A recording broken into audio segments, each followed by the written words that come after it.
बिस्मिल्लाहिर्रहमानिर्रहीम। अस्सलाम वालेकुम नाज़रीन, आप यूट्यूब चैनल देख रहे हैं। मैं इमरान खान हूँ। ख़बरें मैं आपको दूंगा, कुछ ख़बरें बहुत बुरी हैं, लेकिन आखिर में जो ख़बर मैं आपको दूंगा वो बहुत अच्छी ख़बर है। लेकिन पहले जो बुरी ख़बरें हैं, जो अजीब ख़बरें हैं, वो आप सुन लीजिए कि पाकिस्तान में मामला कहाँ तक पहुँच गया। 27वीं आइनी तरमीम, मुकम्मल तौर पर पाकिस्तान के आइन का बेड़ा गर्क कर दिया गया। अब आइन को किसी भी तरमीम के बजाय तदफीन की ज़रूरत है। और ये जो टाउट तरह के लोग हैं, ये उछल कूद रहे हैं कि जब 28वीं भी आएगी, 29वीं, इसके बाद आप जो मर्जी कर लें। अब आइन नाम की चीज़ ही कोई नहीं है पाकिस्तान में।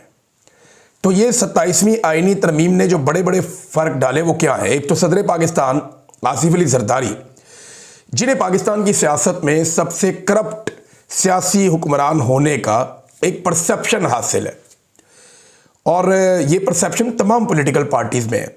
हत्ता कि पीपल्स पार्टी के अपने लोग जो हैं वो भी ये मानते हैं। बहुत सारे लोगों से जब हम ऑफ द रिकॉर्ड बात करते थे तो वो कहते थे जी है, अब ये हम करप्शन करते हैं इसलिए कि पंजाब के जो बिजनेसमैन हैं या बहुत तगड़े जो पैसे वाले हुक्मरान हैं, इनका हमने मुकाबला करना होता है।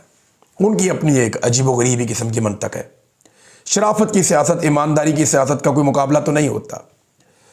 और आज इमरान खान सबसे ज़्यादा मकबूल है, उसने कौन सी करप्शन की हुई है। तो एक तो जरदारी साहब ने ले लिया, ना सिर्फ इस्तिस्ना लाइफ टाइम, बल्कि अब उनकी बचत हो गई, मौजे मौजा। और एक नया रास्ता भी खोल दिया कि जो भी सदर बनेगा वो उसको हमेशा इस्तिस्ना मिलेगा। दूसरा, जो आर्मी चीफ है, उनको एक बहुत बड़ा फ़ायदा हुआ। हम ये बात करते थे और सोचते रहते थे कि आर्मी चीफ का ओहदा अब उन्हें कितनी मुद्दत मिलेगी। क्या वो 2027 तक अपना टाइम पूरा करेंगे या 25 से लेकर 30 तक उनको नया टाइम दिया जाएगा। तो मैंने ये खबर दी थी, साबिर शाकिर भाई इंटरव्यू कर रहे थे, मैंने तब कहा था कि उनकी ख्वाहिश ये है कि नए 5 साल शुरू हो जाएं।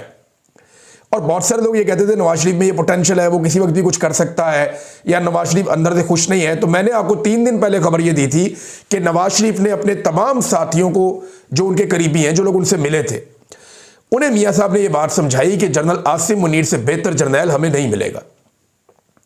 कोई हमारे लिए इस लेवल तक नहीं जाएगा जहां तक आसिम मुनीर साहब चले गए। तो हमें फायदा इनसे है, जितना फायदा हम आसिम मुनीर को दे सकते हैं उससे ज्यादा फायदा हमें है। तो नवाज शरीफ साहब सिंबॉलिकली खुद पहुंचे और आकर उन्होंने वहां पे वोट भी किया। शक्ल उन्होंने ऐसी बनाने की कोशिश की जैसे वो खुश नहीं है, लेकिन ही वॉज हैप्पी। देखो ना, बेटी वजीर आला है, भाई जो है वजीर आजम है, सारे केसेस खत्म हो गए हैं, और बदतरीन सियासी मुखालफिन को कंटिन्यूसली मार पड़ रही है। और साथ में जो पाकिस्तान की मिलिट्री एस्टेब्लिशमेंट है, उन्होंने जूते भी दिए हुए हैं पॉलिश करने के लिए, पुराना शौक भी पूरा हो रहा है। और एक और जो बड़ी चीज है वो ये है कि हमेशा के लिए मियां साहब को ये लगता है कि अब उनके खानदान को इक्तदार दिया जाएगा एस्टेब्लिशमेंट की जानिब से, क्योंकि हमने सारा का सारा सिस्टम लपेट दिया है। तो मैंने आपको ये कहा था ना कि ये नवाज शरीफ साहब पसंद कर रहे हैं इस बात को। तो अब ये तरमीम बताती है कि नए 5 साल दे दिए गए आसिम मुनीर साहब को। यानी अगर इसी तरह मामला चला तो ये 2030 तक रहेंगे। अगर ये मामला इसी तरह चला तो 2030 तक रहेंगे। हुकूमती लोग हैं, उन्होंने आकर बता भी दिया। और सदर पाकिस्तान ने इसके ऊपर दस्तखत भी कर दिए तरमीम के ऊपर। वो तो इंतजार में बैठे हुए थे कि जैसे ही आए मैं दस्तखत करूं और फिर उसके बाद हम मिठाइयाँ खाएं। बहरहाल, army act 1952, Pakistan air force act 1953, Pakistan navy ordinance 1961, इनके अंदर तरामीम कर दी गई। आर्मी चीफ को अगले 5 बरस के लिए चीफ ऑफ डिफेंस फोर्सेज मुकर्रर कर दिया गया। Field marshal chief of defence forces हैं, यानी फौज के सरबराह तीनों फौजों के, और उन्हें लाइफ टाइम इस्तिस्ना भी है, लाइफ टाइम उन्हें मुराद भी मिलेंगी। ये है जी लुब्बे लुबाब जो आर्मी चीफ की हैसियत से। बाकी सुप्रीम कोर्ट ऑफ पाकिस्तान का बेड़ा गर्क कर दिया। सुप्रीम कोर्ट अमली तौर पे ख़त्म हो गई है।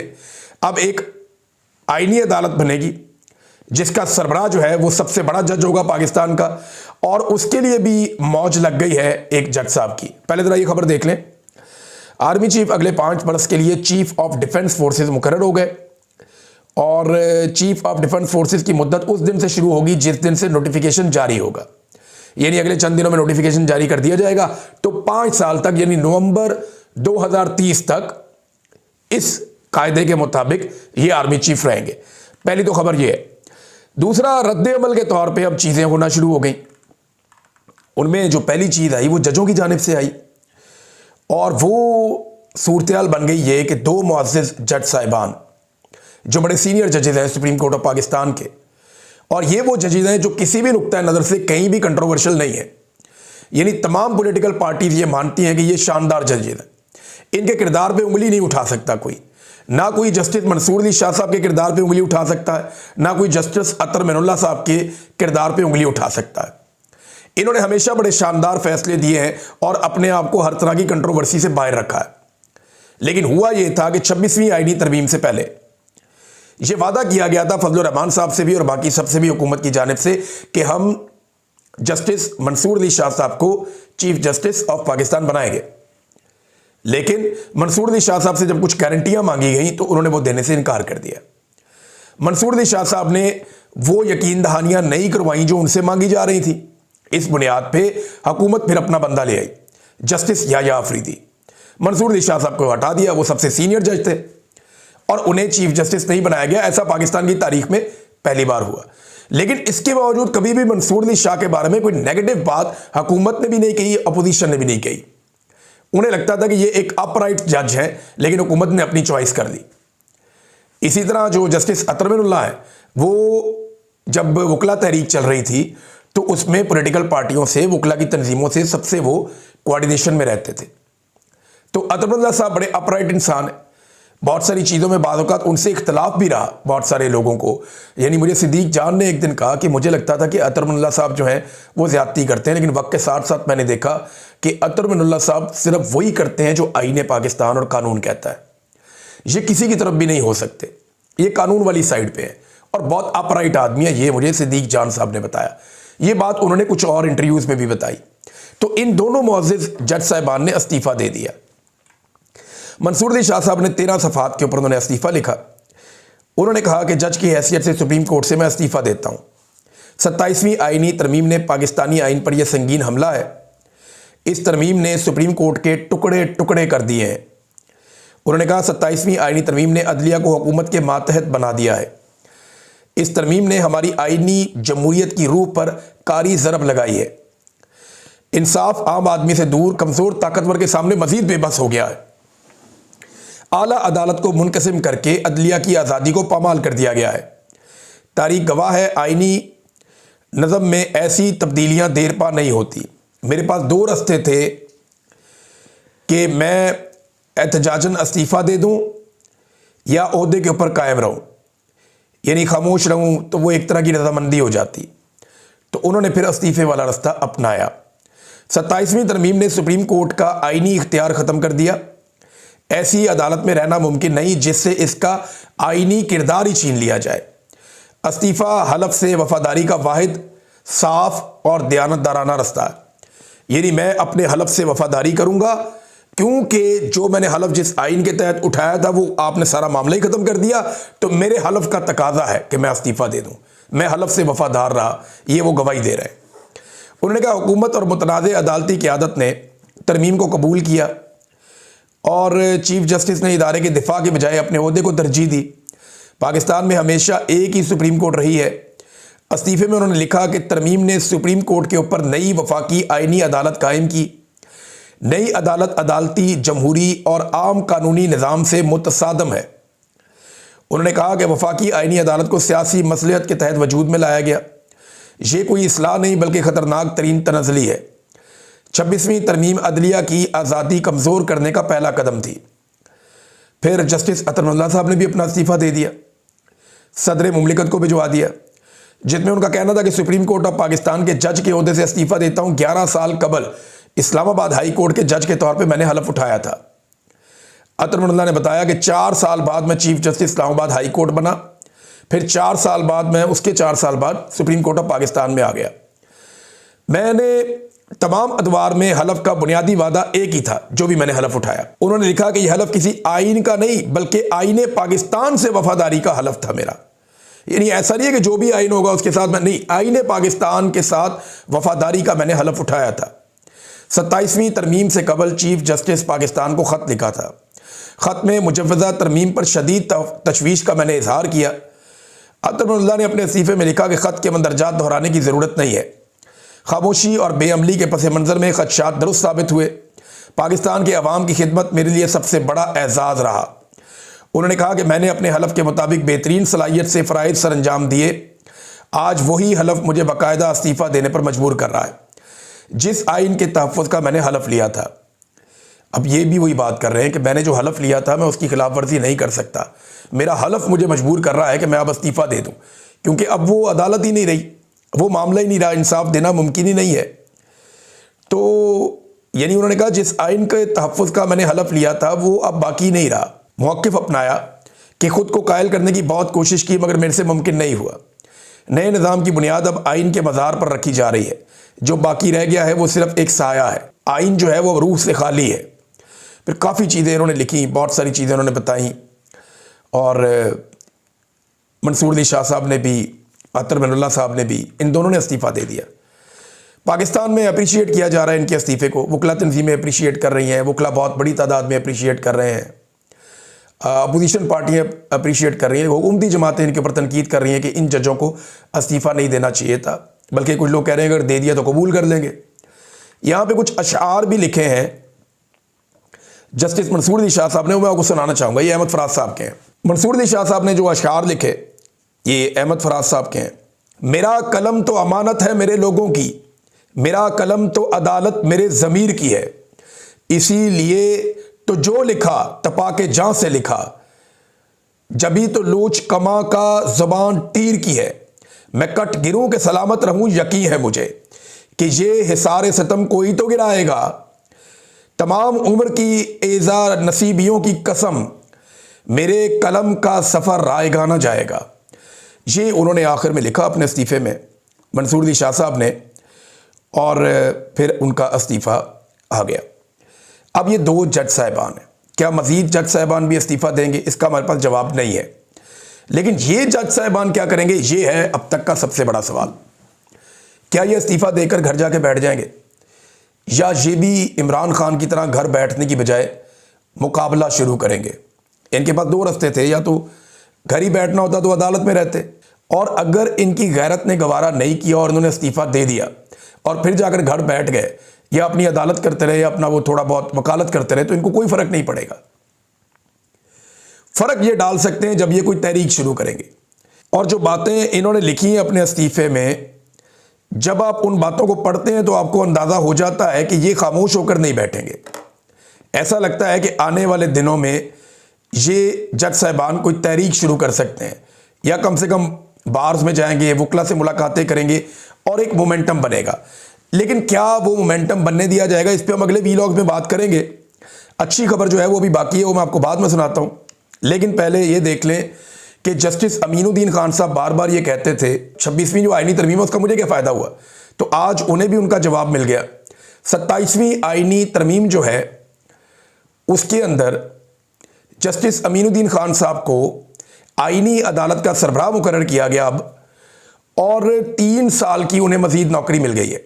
रिटायरमेंट के उनके अब सिर्फ बाकी हैं 15 दिन, लेकिन उनकी रिटायरमेंट से 15 दिन पहले एक आईनी तरमीम होती है, और उस आईनी तरमीम के नतीजे में वो 3 साल मज़ीद जज रहेंगे और आईनी अदालत के सरबराह बन जाएंगे। तो सारी ताकत उनके पास आ जाएगी।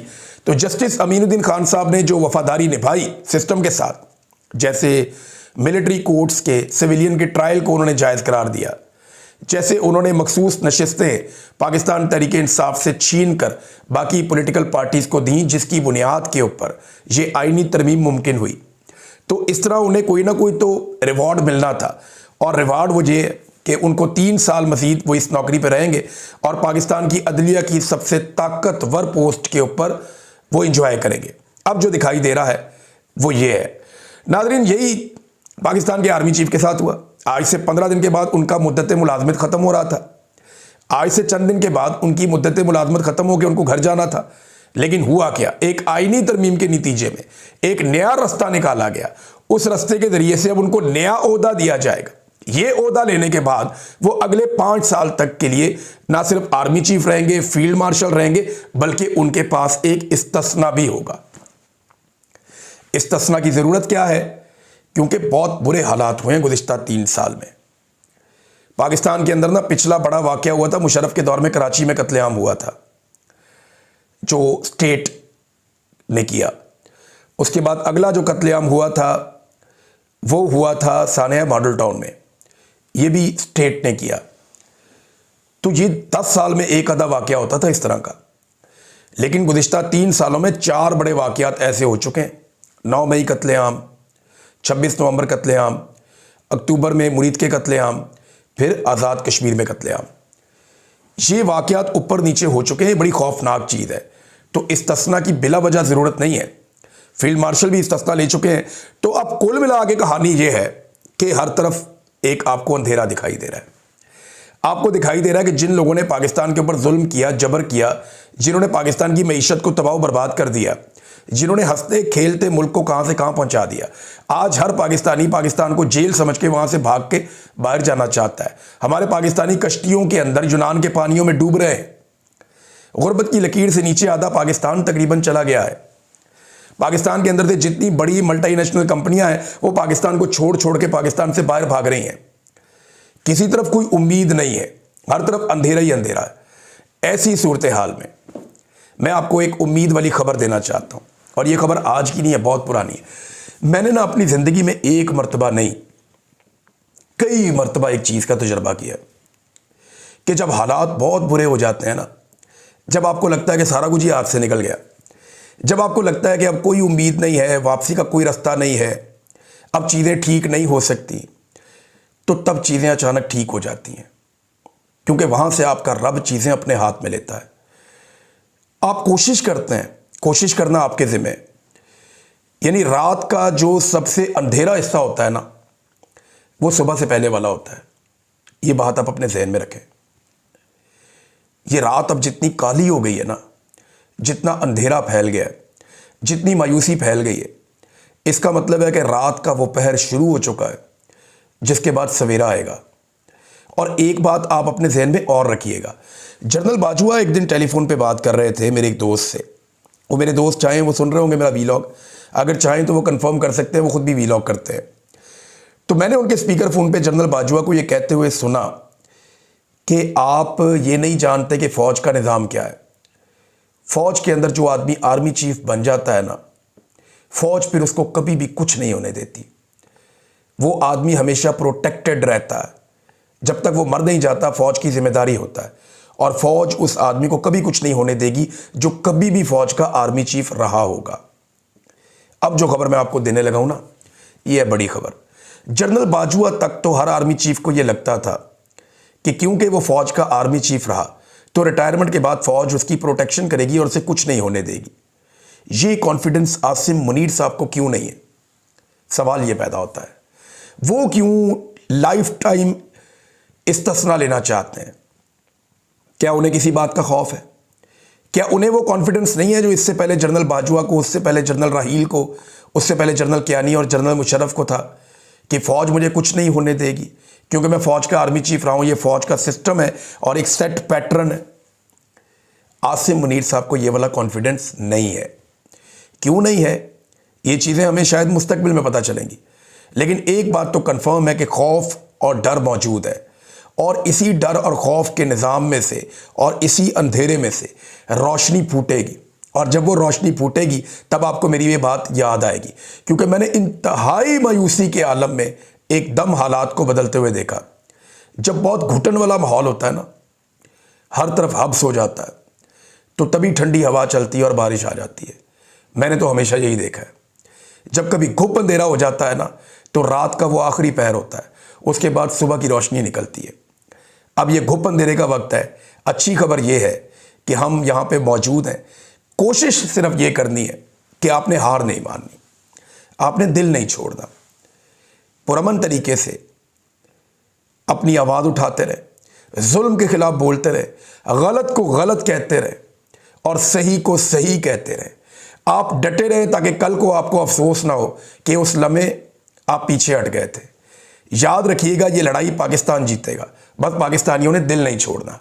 वक्त ज़्यादा दूर नहीं है मेरे ख्याल में। मैं आपको उम्मीद दे रहा हूँ, कोई झूठी उम्मीद नहीं दे रहा। मेरा दिल कह रहा है कि चीज़ें बदलने वाली हैं, और ऐसा नहीं है कि फ़ौरन बदल जाएंगी, लेकिन मुझे ऐसा लगता है कि जितनी अंधेरी रात है ना, सुबह उतनी खूबसूरत होगी। अब तक के लिए इतना ही। अपना ख्याल रखिएगा, अपने इस चैनल का भी। अल्लाह हाफ़िज़।